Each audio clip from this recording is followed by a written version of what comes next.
What would you say launched your career? Launched my career. My break, I guess, was, well, it was an accumulation of things, to be honest with you. So there wasn't like one thing that launched my career. I would say that the first stability that I had was Malcolm in the Middle. Bobby Porter was the stunt coordinator on Malcolm in the Middle, and I ended up doubling like 30 episodes. I doubled Reese, I doubled Frankie. There was even an episode I think I doubled Dewey, like driving or something. But he had me do everything. And at that point, I didn't have any sort of resume, and he took a chance on me. I just happened to be the right size for the Reese character, and that gave me a good foundation that kind of sent me to the kind of to the next level. The first feature that I did was it was Planet of the Apes for Charlie Caldwell, the 2001 version, the Mark Wahlberg version, and they needed apes to run around, and I happen to be good at running around all fours. I'm kind of built like an ape, and made a career out of that for a few months. But before that, I was like living in my truck.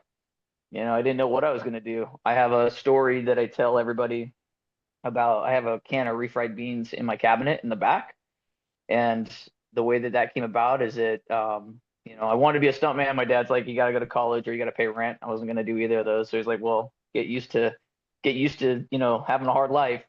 And so I went out, I did live shows, and I slept in my truck in the parking structures during the rehearsals and everything because I didn't really have that much money to have my own place, and I didn't want to just pay rent arbitrarily, and so I was trying to figure things out, and I had paid my truck payment. I know I'm kind of like going off subject as far as how I started, but I had paid my truck payment and my insurance payment. I had no money left. I had like $12 left. And I went to the 99-cent store and they have a food section and I bought like some of the random things that were there. And I like refried beans now, but I wasn't a big fan then. And so I had all of this. I had like a week's worth of food for $12 and I had eaten everything.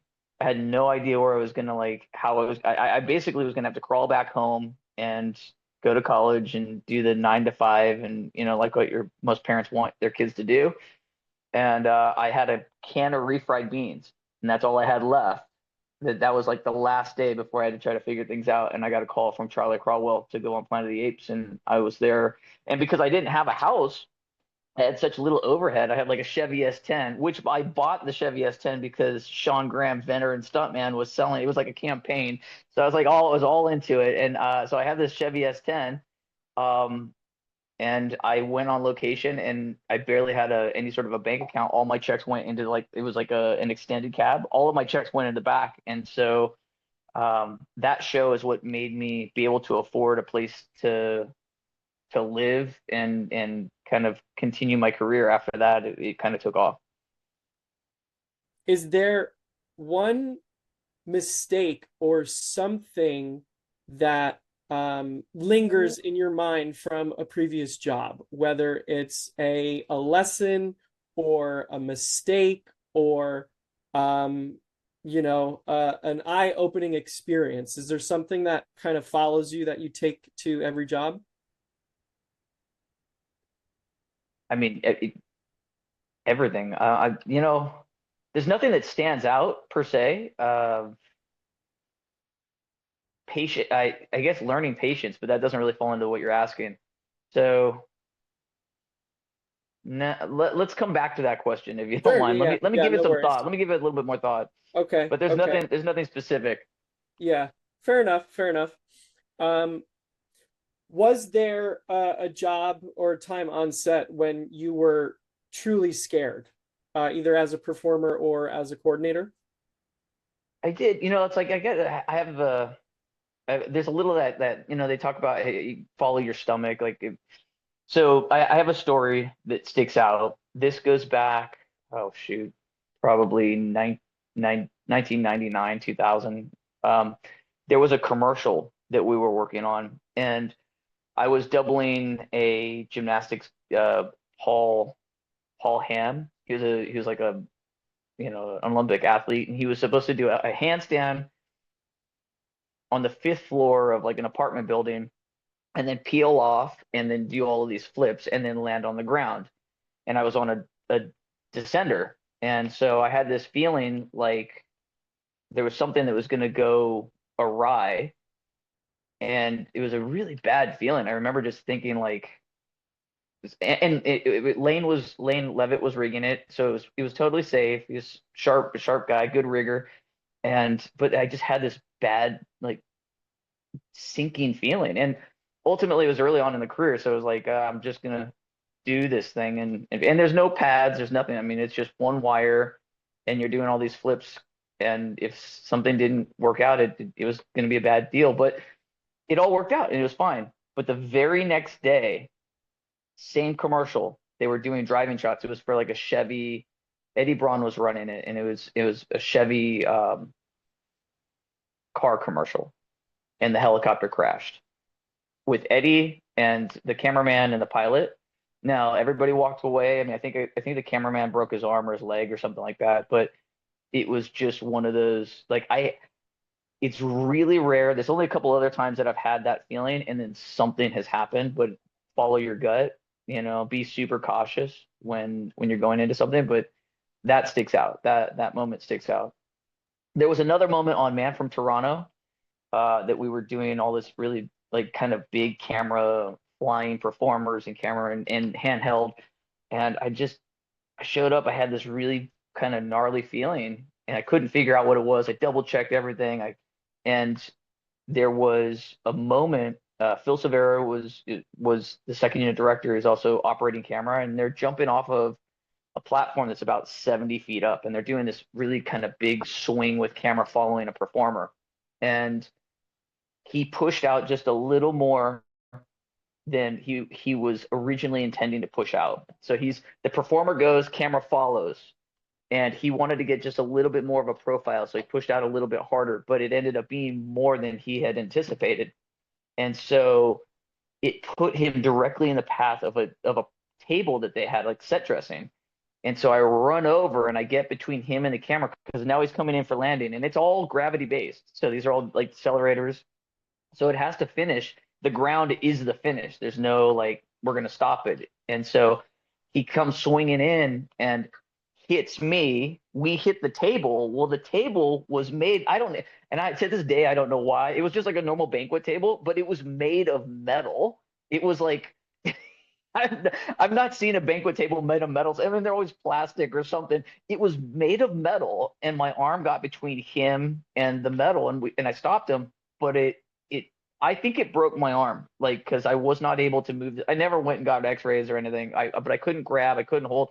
I had this gnarly. I don't bruise very easy. I had this nasty bruise that went down to my elbow, and basically that took me out for being able to use that arm for a couple of weeks. So that was another time that I had that kind of sinking feeling and something happened. So follow your gut. Keep your head on a swivel, especially if you have that feeling in your stomach. Do you have a stunt story that sounds made up, but that is actually legitimate? A stunt story that sounds made up. Um, yeah, yeah, okay. This is like one of those. There's a lot of moments like the longer you're in the business, you have all of these very odd. You're kind of like, I can't believe that this is really happening. I have a Johnny Depp story. But there's one in particular with shoot, uh, guy from Cheers, Dan.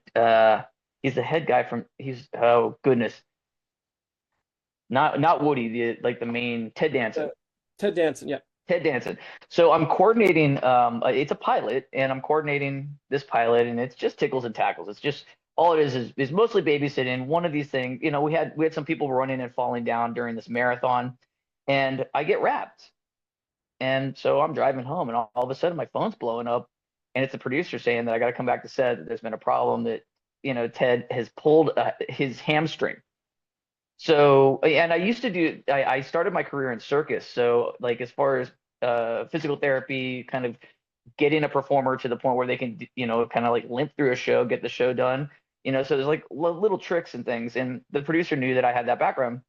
So he's calling me. He's like, you got to come back to set. You got to get we need to finish the sequence because literally the whole pilot is based off of him winning this marathon.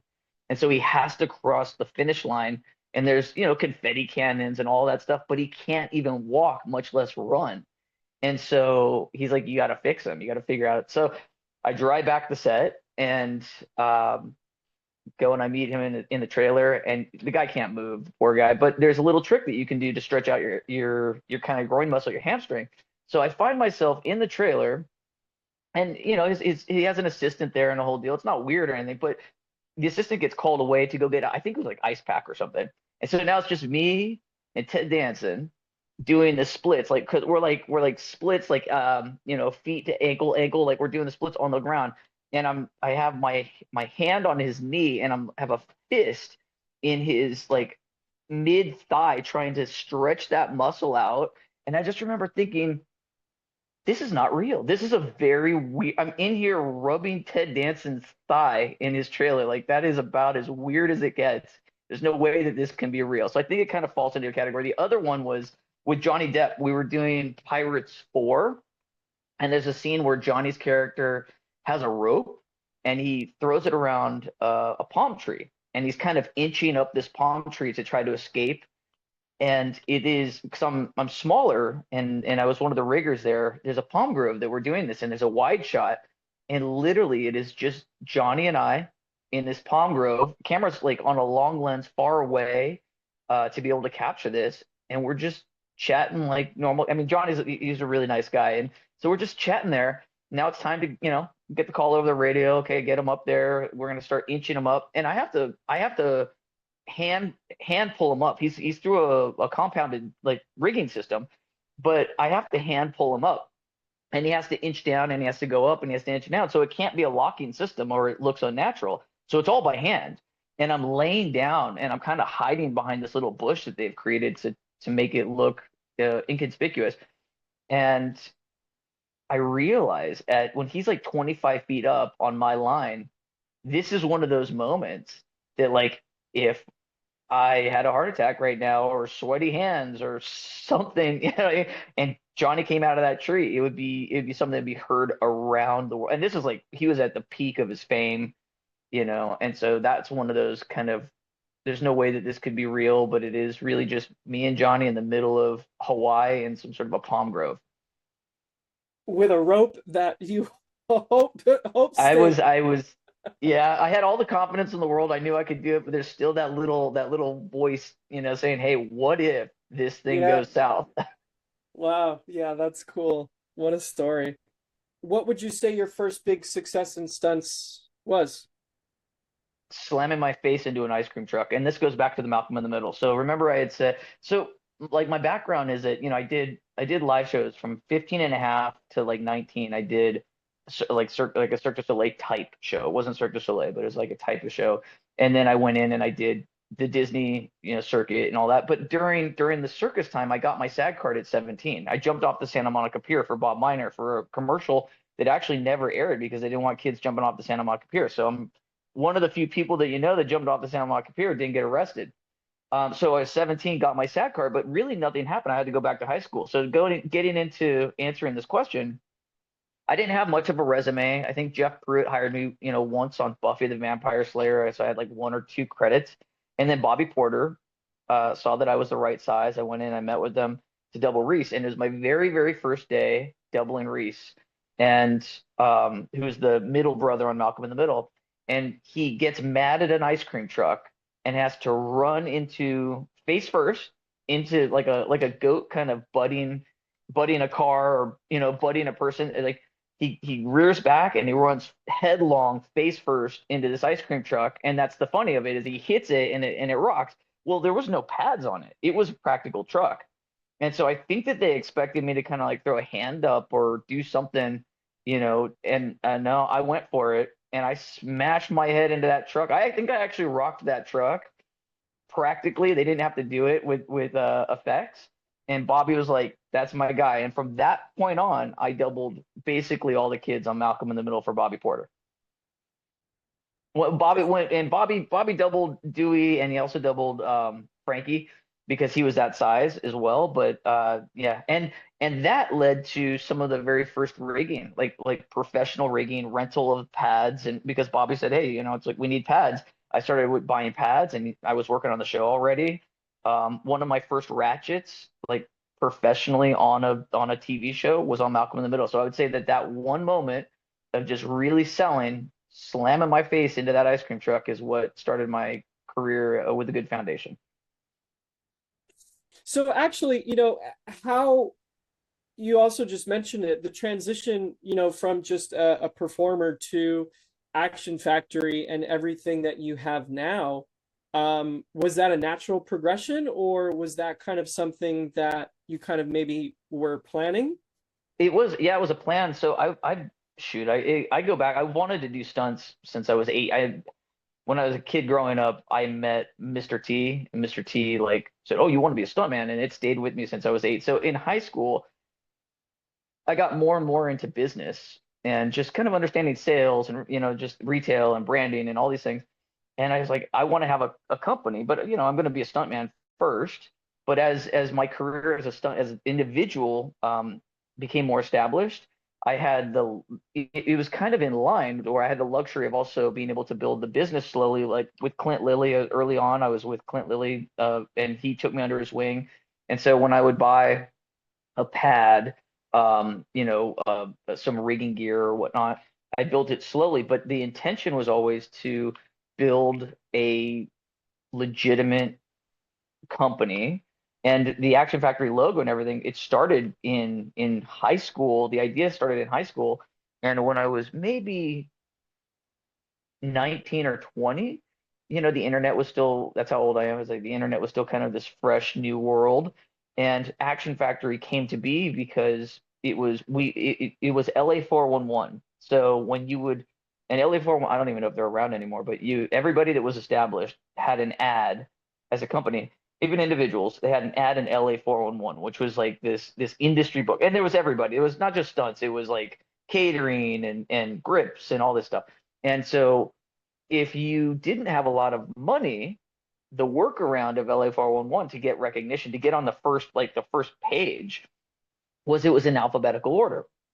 Now you could pay to get it above that, right? Like a premium thing. Well, I didn't have any money, so I was like, well, action A, okay, perfect. Like, how do we make it flow? Factory, like that's all we're doing, stunts. So and as the internet was progressing and LA 411 switched over, if we did action factory stunts, all of those descriptions fit perfectly as far as a searchable item. And so Action Factory, kind of out of necessity and planning, strategy, got its name from that. And then the company expanded from there. Obviously, all of, uh, the technology and investing in research and development, those types of things. And the money comes in and went right into research and development, and it was never distributed.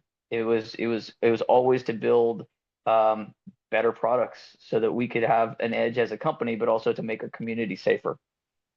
And I think we've accomplished that. So I'm pretty jazzed. Yeah, I would say so, definitely, for sure. And way to, smart thinking on taking advantage of trying to get up on that list by alphabetical order. I don't know. Maybe it helped. Maybe it didn't. I would like to think that it did. So we'll see. Yeah, yeah, definitely. Cool. What mistake would you say taught you the most in your career? Ooh, I mean, there's many. I would say there's many mistakes that teach you something. Some of them are bigger than others. Let's see. One mistake is that here's a good one, and this is not a knock on um, engineers, but in our business, what we do is accented by engineering.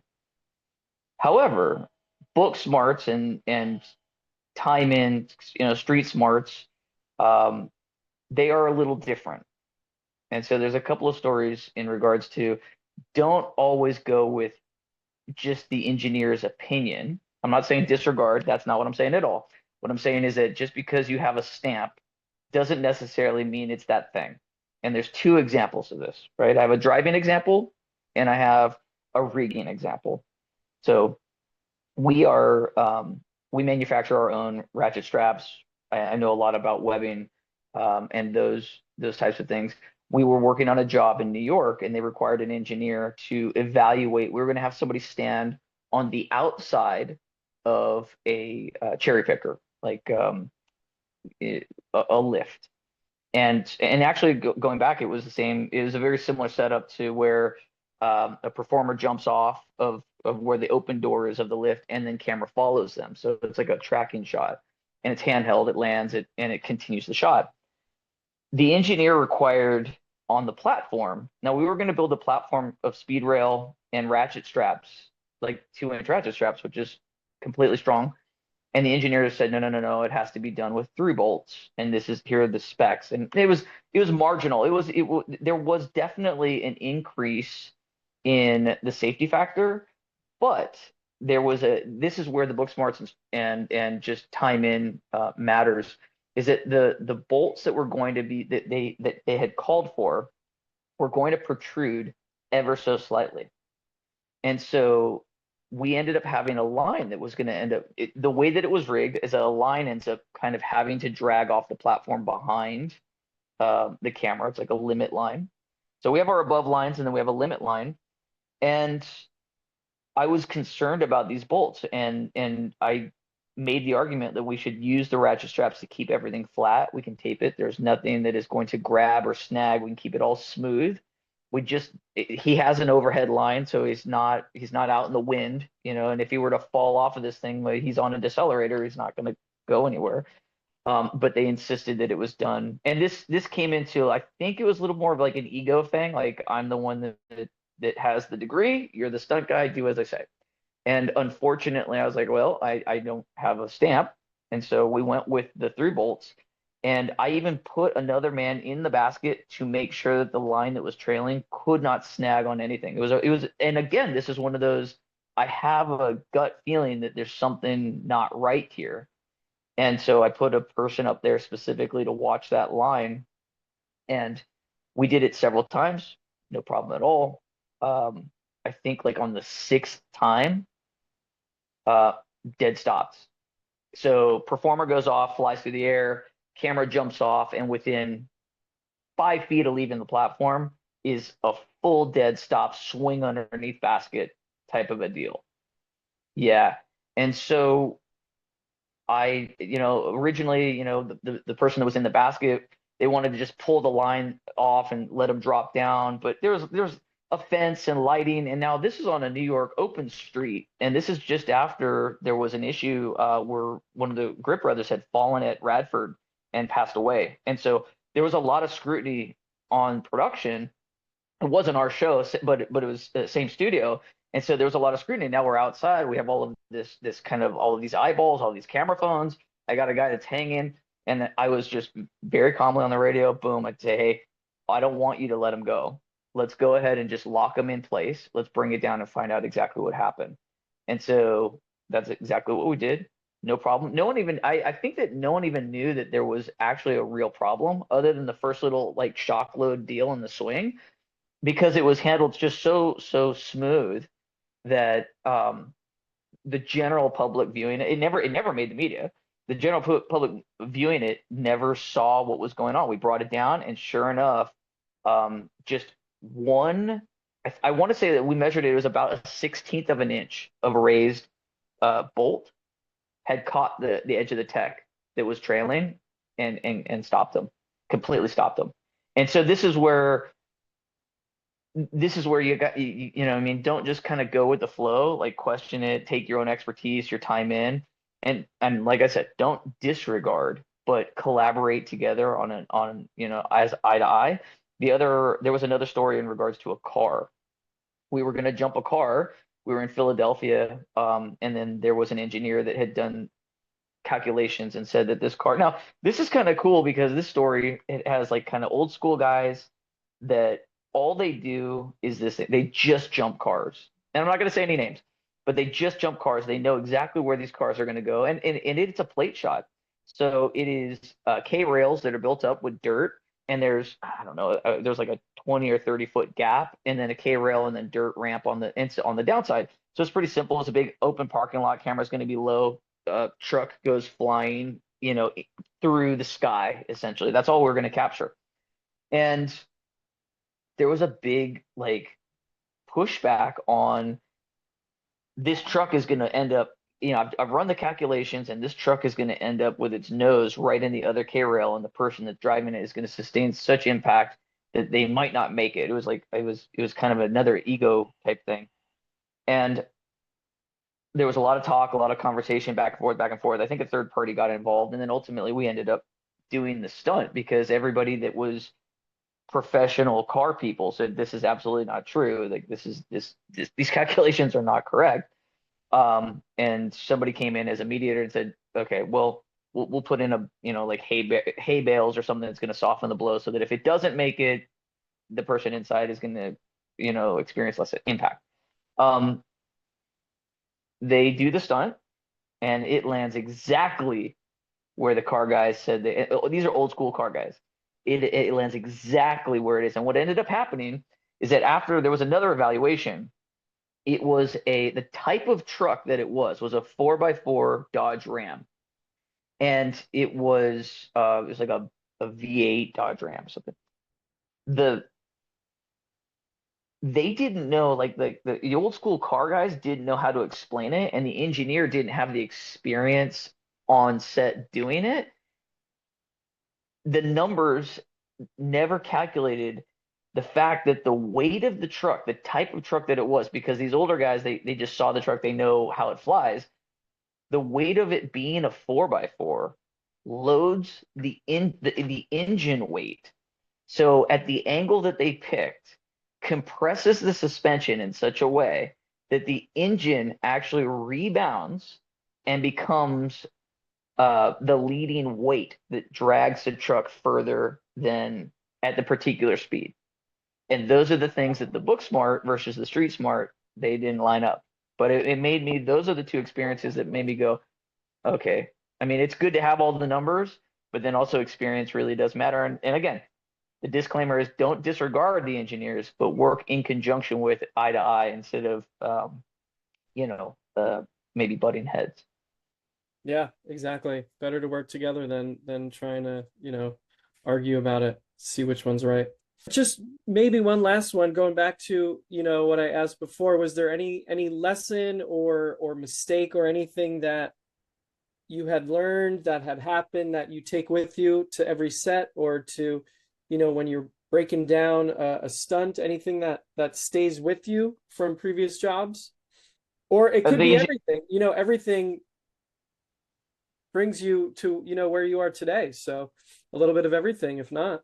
I think it is. I mean, on a personal level, I would say always hide some pads, like a little onset bag, something that you always bring your stunt bag, and especially as you get more time in, you don't want to wear all your pads all the time. You're bulky and you're uncomfortable and you're hot and you're sweaty and you're itchy or whatever it is. And this is coming from a guy that has a company that builds pads. So um, keep a little discreet stunt bag, like something we have like these onset bags that we make that are like drawstring bags. You put just a couple of pads in there. I don't care if it's just cut pieces of yoga mat or insulite or honestly bubble wrap. Keep it close by, hide it so that it's all blacked out or camera can't see it. And if you ever need it, you can just kind of slip it in. And always bring, I don't care if it's like if you have a choice between an elbow pad and a mouth guard, bring a mouth guard. Maybe that's one thing that a lot of people don't talk about is that so a lot of what we do, whether it's fighting or falling or whatever it is, we're constantly gritting our teeth, and your teeth kind of like smash onto each other from the clenching of the jaw. It's just like grinding your teeth at night.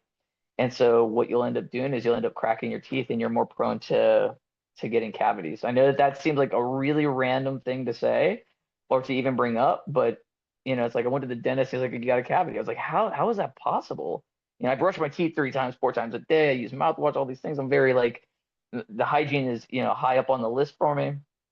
Um, and he's like, it seems like you're grinding at night. I'm like, I know I'm not grinding at night. And we kind of trace it back. And then a lot of other people that I talk to, it's just kind of one of those random things that you kind of start exploring because you don't think about it. But the grinding of the teeth during when we're doing stunts or when we're rehearsing fights or whatever it is, just hitting the ground. I mean, there's a lot of impact, and you're gritting your teeth together, and that impact just chips away at the enamel. So wear a mouth guard.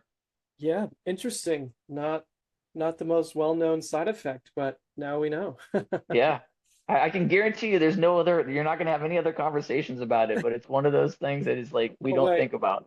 Yeah, for sure. Awesome. Well, any last minute or final messages or thoughts for performers just in general, if they're trying to get into the business or if they're down on hard times or just any words of advice? Sure. I would say the biggest thing is imagination creates reality. I know that sounds a little cliche, but if you believe in yourself and if you can, if you can hold it in your mind, you can hold it in your hand. So don't give up. If you really want to be a part of this business and you really want to be successful, even during the hardest times where most people give up, don't give up. Surround yourself with positive people, and you will be able to accomplish exactly what it is that you're looking to do. In fact, say it to yourself, think it, say it, write it down every day, put it up as like a visual, like a what is it, an image board. And Mhm. if you do that and you don't give up on your dream, you'll make it. Those are for the people that are just starting out, or maybe the people who are going through some hard times.